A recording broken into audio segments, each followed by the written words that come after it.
Good morning and welcome to the Daily Cyber Briefing for Thursday, the 19th of June.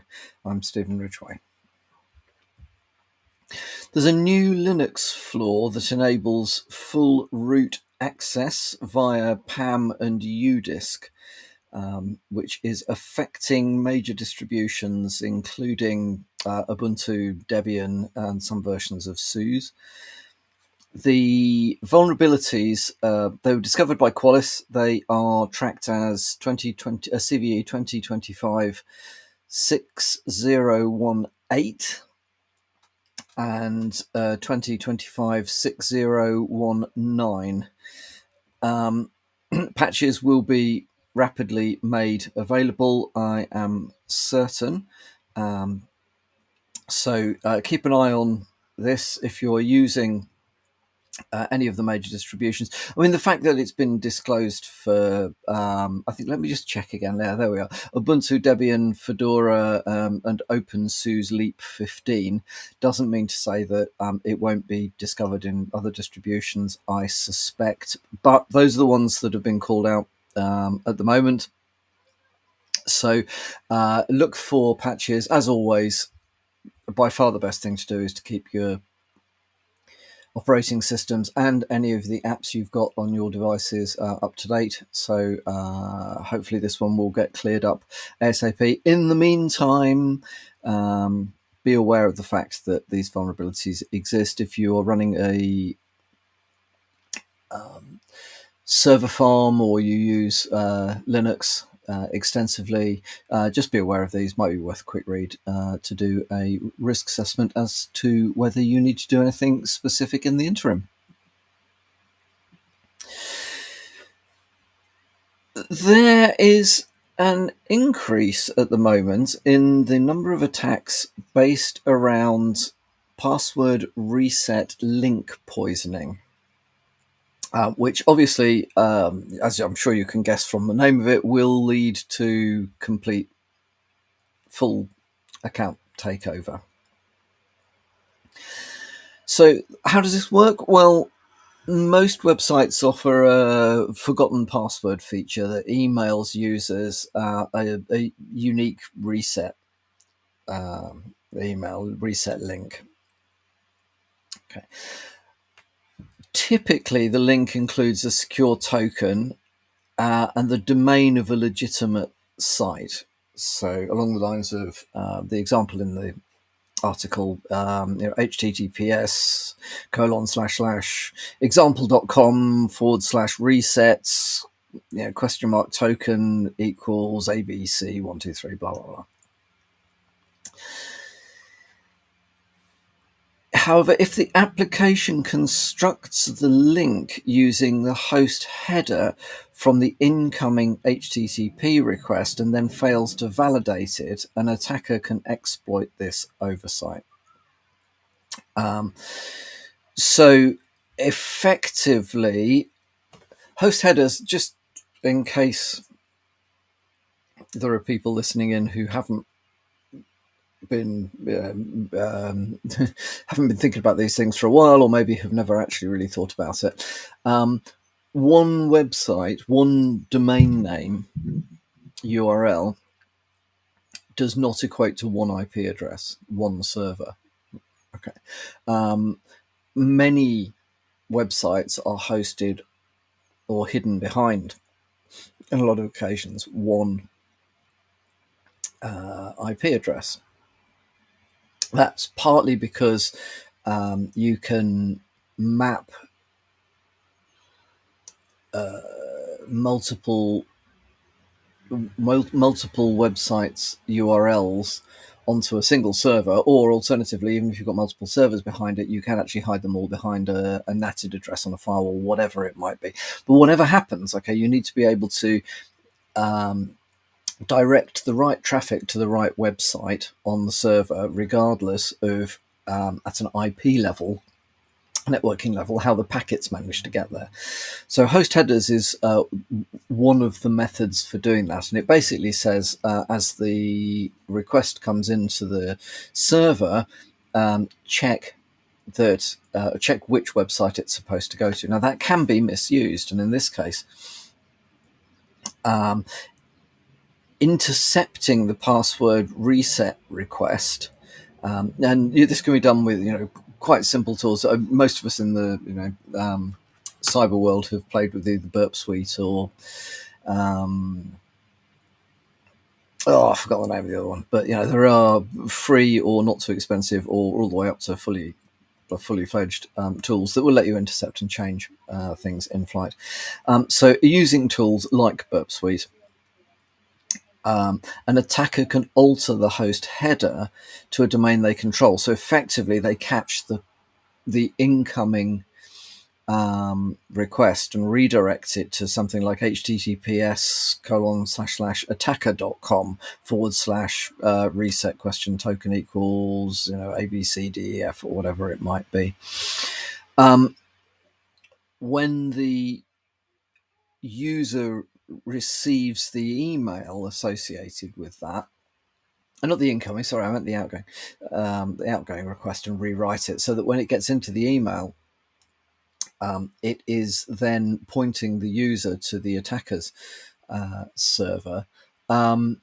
The user will then, as is normal, reset or attempt to reset their password using the link. Now, the attacker has access to the original link and then has a password that they can reuse. So it is one of those attacks that requires a certain amount of social engineering in order to get people to trigger it. It requires a web infrastructure which isn't checking properly where the reset links are being pointed to, and so on and so forth. So it's not completely, it's not a complete disaster. However, it is definitely something to be aware of. And I would suggest that if you are looking after websites that use this method for password resets, that you have a look and make sure that you put proper controls in at the server side. If you are a user resetting a password, double check that when you've hit the link from an email, double check that the website you go to reset your password is actually the website you're expecting to go to, and isn't some other website masquerading as something. So yeah, again, a bit of user education, a little bit of skepticism, and the usual thing about don't click on stuff unless you're absolutely certain. Personally, think that sending email-based password resets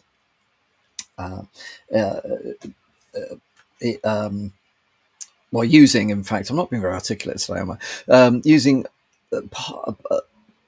email-based password reset processes, it is really quite insecure. I would also suggest that in addition to securing any of your stuff on a website with username and password, if at all possible, apply MFA or use Passkeys as an additional or alternative method of authentication, because these password reset attacks are not that difficult to do. So yeah, definitely something to think about. Right, talking of passkeys, Meta is adding passkey support to Facebook for Android and for iOS. I don't think it's quite there yet, but it will be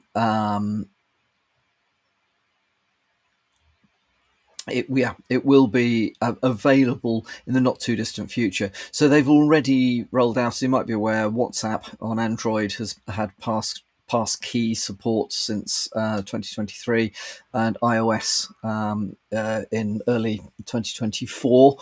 So it's good to see that Facebook is then catching up a little bit behind the game. You would have thought, well, perhaps they run their codes streams very separate. They're not using a lot of the way of synergies in the background. No, it doesn't matter. Anyway, this is part of a good a move towards strong authentication. Last month Microsoft made Passkeys the default sign-in method for new customer accounts. Apple uses Passkeys for many things. So there's a move to get off usernames, passwords, even usernames, passwords plus MFA, and using passkeys. Now, bear in mind, though, the downside of this is people don't really know how to manage passkeys at the moment. So what I am seeing is that systems that use passkeys provide the ability to downgrade authentication to other methods like passwords if you are having trouble with your passkeys. So, yeah, if it's possible to downgrade something, downgrade your security levels, then that will be a way that attackers will, they won't attack passkeys head on, at least not to begin with. They will do later once they've worked out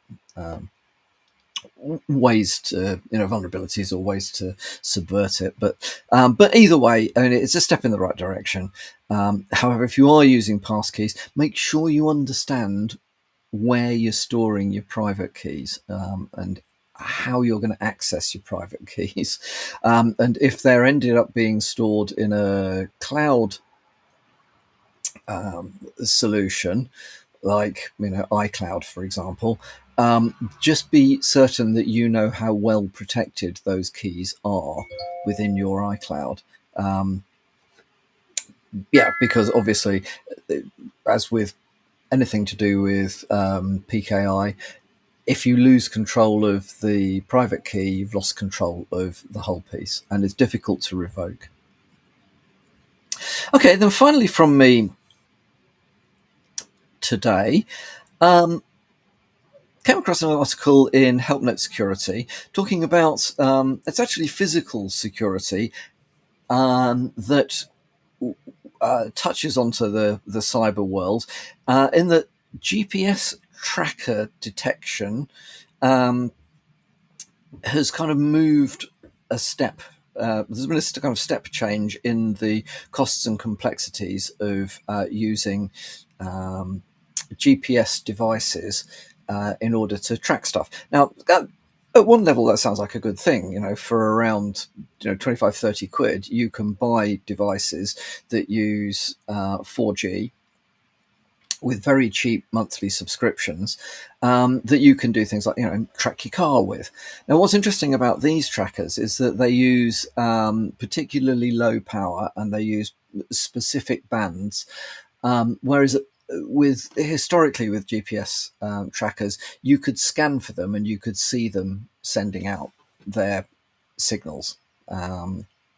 With these, because of the way they work, the signal is lost within the noise that's generally associated with modern life. There's a lot of radio frequency noise out there, especially in the mobile phone frequencies, and you would lose this signal. So apparently, if you've got some very good detectors and you get very close to the device, within a few feet, like 2 or 3 feet, you'll be able to identify that it's sending out its location signals. Now, why does this matter? Well, it's a good thing in one sense, because if you then put a tracker on something like your car, it's harder for criminals to quickly identify that you've got a tracker in your car, and that and then search for it and remove it. The downside of this is that research from the States shows that these cheap and difficult to detect devices, are being extensively used to stalk people with. So just be aware of this. If you think you may be the victim of stalking, it might be worth having a look at how you would detect this stuff. The scanners for these things cost around 100 to 150 quid. If you are particularly concerned, it might be worth getting one of these. But yeah, interesting how technology is moving forward in both a helpful and particularly unhelpful way. If you're interested in radio frequency stuff and the security around radio frequency stuff, good article, interesting stuff, some good links out to some of the devices that are used in order to do the detection. That's all from me for today. Hope you have a good Thursday.